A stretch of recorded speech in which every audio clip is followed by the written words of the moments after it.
Halo guys, ketemu lagi di serial Turki Esaret 14. Jangan lupa subscribe channel ini ya, supaya bisa ikut terus mengikuti kelanjutan serial ini. Dan bagikan channel ini kepada semua orang, agar dapat menonton serial ini. Orhun mendekati Hira, memandang Hira, melihat Hira di cermin, dan Orhun berbisik di telinga Hira, mengatakan walaupun Hira memakai pakaian yang paling bagus di dunia, di mata Orhun, Hira adalah seorang pembunuh dengan darah di tangan Hira. Orhun minta kepada pemilik butik agar Hira memakai baju baru dan dibawakan baju-baju lainnya, serta membuang baju Hira yang lama. Kenan berteriak, "Lihat uang yang tersebar di lantai. Maryam telah bekerja untuk mendapatkan uang itu, tapi Maryam telah menyia-nyiakan semuanya."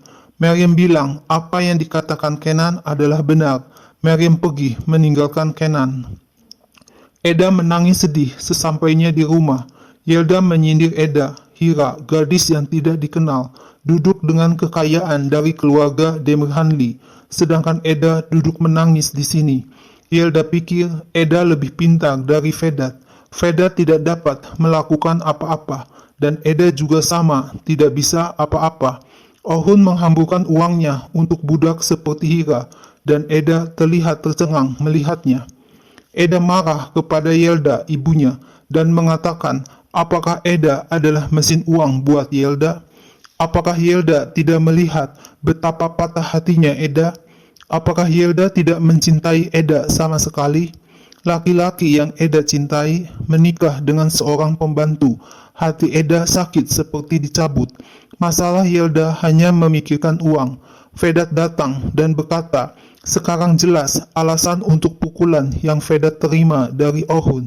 Lihatlah Hira, bunga liar yang tumbuh di padang pasir, sekarang menemukan tanah untuk tumbuh. Yelda bilang, mereka bertiga tidak dapat bertahan dengan tangan terikat seperti ini. Mereka harus membuat rencana. Yelda menyuruh Eda untuk memanggil teman wartawan majalah. Afife dan asistennya kaget melihat Hira memakai baju bagus, sehingga penampilan Hira tampak anggun. Afife memegang pucuk meja supaya Afife tidak jatuh karena kaget. Orhun bertanya, apakah Afife baik-baik saja? Afife terlihat sedikit pucat. Orhun menyuruh asisten Afife untuk memindahkan barang-barang Hira ke ruang tamu dan mengantar Hira ke kamar. Afife mengajak Orhun untuk duduk karena ada sesuatu yang mau Afife bicarakan. Afife ingin Hira menemani Orhun. Asisten Afife mempersilahkan Hira untuk masuk ke kamar Hira yang baru. Tak lama Gulnur meletakkan tas belanjaan Hira. Orhun masuk ke kamar dan bertanya, apakah Hira menyukai kamar Hira yang baru dan pakaian Hira yang baru pula? Orhun menutup pintu kamar Hira dan berkata kalau ini akan menjadi kuburan buat Hira. Pakaian bagus ini tidak pantas untuk Hira. Hira akan mati hari demi hari dengan kehidupan yang tidak pantas untuk Hira. Orhun mengajak Hira untuk menemui Afife sekarang. Afife sangat membenci Hira, walaupun Afife tidak tahu kenyataan sebenarnya tentang Hira. Afife akan mendatangi Hira untuk menghalangi Hira mengambil keputusan pernikahan, dan Hira tidak boleh menyerah. Hira harus menikah dengan Orhun. Hira hanya boleh tunduk kepada Orhun saja di rumah ini. Hira hanya akan melakukan apa yang Orhun katakan. Hira dan Orhun duduk berdampingan di depan Afife. Afife ingin tahu jenis perkawinan apa yang diinginkan Orhun dan Hira. Orhun berkata, Afife tidak usah berpikir tentang itu. Setelah Orhun dan Hira memutuskan hal itu, semuanya sudah ada yang mengurus. Afife menuduh Orhun sudah membuat keputusan tanpa sepengetahuan Afife. Afife perlu untuk mengingatkan satu hal kepada Orhun dan Hira. Afife adalah nyonya di rumah ini. Afife dan Orhun adalah keluarga Demirhanli. Mata setiap orang akan melihat Demirhanli. Setiap sesuatunya harus dipertimbangkan benar-benar, sampai hal-hal yang detail. Afife minta daftar tamu dari Afrika yang akan diundang. Orhun akan memberitahu perusahaan yang mengelola perkawinan Orhun, dan mereka akan mengurusnya semua. Asisten Afife menyediakan kopi hanya untuk Afife dan Ohun saja. Melihat hal itu, Ohun langsung menyuruh asisten Afife untuk membuatkan kopi untuk Hira. Tiba-tiba datang Nursah meminta Ohun untuk melihat berita di media sosial. Yelda berkata, sekarang lihat apa yang akan dilakukan Ohun. Yelda tahu Afife dengan sangat baik dan Afife tidak ingin perkawinan ini sama seperti Yelda. Perkawinan ini tidak akan pernah terjadi. Setelah melihat media sosial, Ohun terlihat bingung. Afife bertanya, apa yang terjadi? Afife ingin tahu. Ohun memberikan handphone kepada Afife. Afife membaca berita kalau pengusaha terkenal Ohun menikah dengan seorang pembantu yang namanya tidak diketahui asal-usulnya. Pengantin wanita yang misterius ini akan menjadi keluarga Demir Hanli adalah persoalan misterius bagi semua wartawan majalah. Afife yakin Ohun sudah merencanakan semuanya dengan cermat. Ohun telah memikirkan solusinya, mengkalkulasi kalau Ohun dengan yakin dapat melalui hal tersebut. Ketika melihat buah ceri di atas piring, Maryam teringat ketika Marian sedang belajar, tiba-tiba Kenan datang melalui jendela kamar membawa buah ceri. Maryam makan buah ceri bersama dengan Kenan. Kenan berkata ia mencintai Maryam dan mencium tangan Maryam. Kenan tidak peduli bila ayah Maryam Rashid mendengar. Kenan melampiaskan kemarahan dan kekesalannya kepada Maryam dengan melemparkan panahan ke tembok rumah. Kenan teringat, ia berkata kalau Maryam memilih kehidupannya sendiri, bahkan Maryam memilih Engin untuk diri Maryam. Ohun melihat berita di media sosial yang berjudul Cinta Rahasia Ohun Demir Hanli. Siapa putri misterius yang mencuri hati pewaris Demir Hanli? Tiba-tiba Ohun melihat Hira sedang membereskan gelas yang ada di meja. Ohun marah dan mengomel. Apa yang sedang dikerjakan Hira? Hira bilang ia sedang mengerjakan tugasnya. Ohun langsung melempar gelas yang ada di tangan Hira.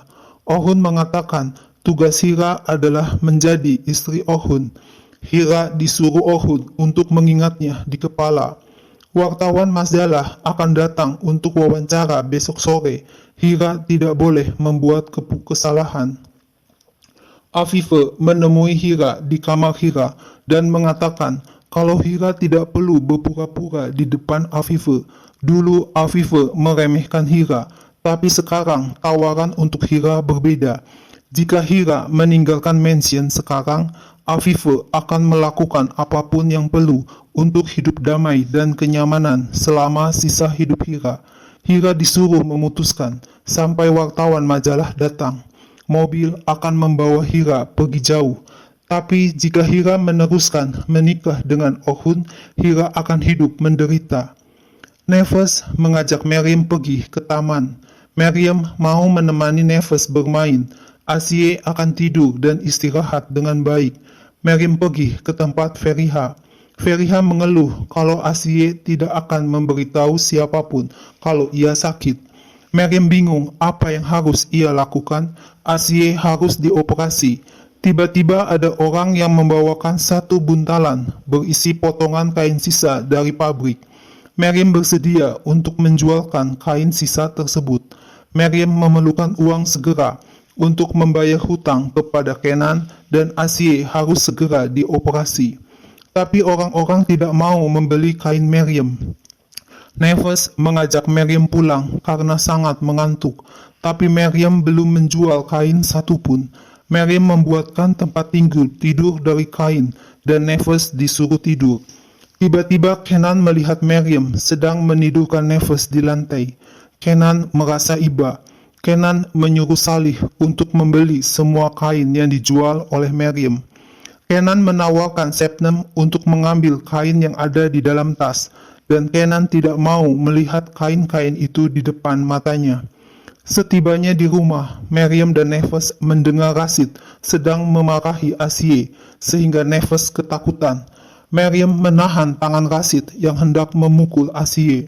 Maryam bilang, jangan pernah lagi Rashid memukul ibunya. Kenan kaget melihat kakaknya, Fuslat, sedang menunggu di kantor. Fuslat marah. Apakah Kenan berpikir kalau Fuslat tidak akan tahu kalau Kenan membawa Miriam ke rumah sakit? Kenan bilang, ia hanya menolong. Apakah ini salah? Fuslat mengomel, mengapa Kenan masih memikirkan Miriam?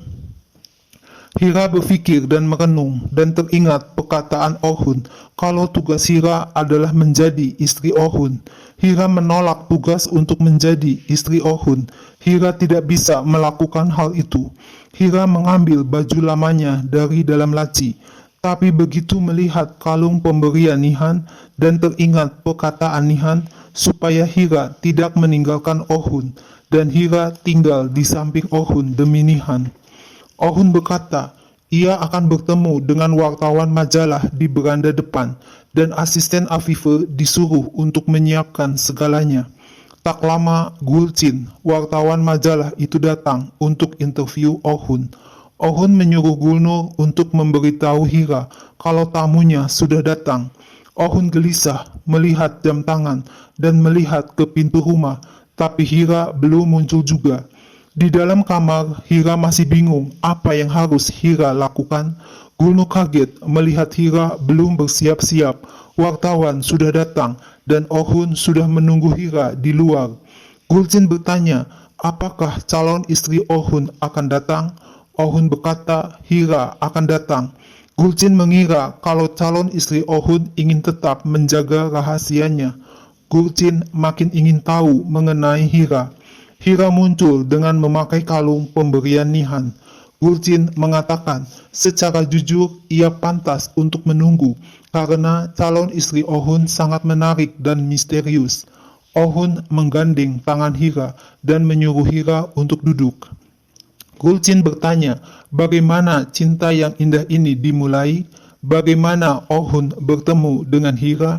Orhun bilang ia bertemu Hira di Afrika. Hira adalah teman baik Nihan. Hira bersama dengan Nihan sewaktu Nihan mau meninggal dunia tanpa melepaskan tangannya dari Nihan. Kematian Nihan tidak akan pernah bisa dilupakan. Kejadian yang menyakitkan akan selalu diingat.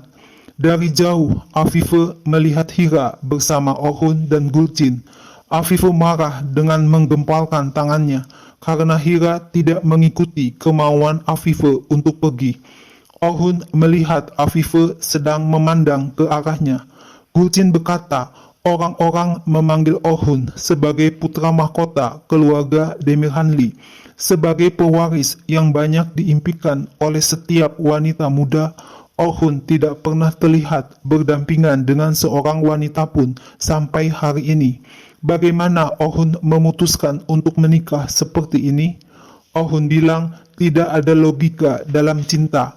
Cinta itu datang secara tiba-tiba. Hira sudah mengisi seluruh hidup Orhun. Orhun menawarkan foto Orhun berdua dengan Hira. Orhun dan Hira berdiri berdampingan dan tangan Orhun memeluk pinggang Hira.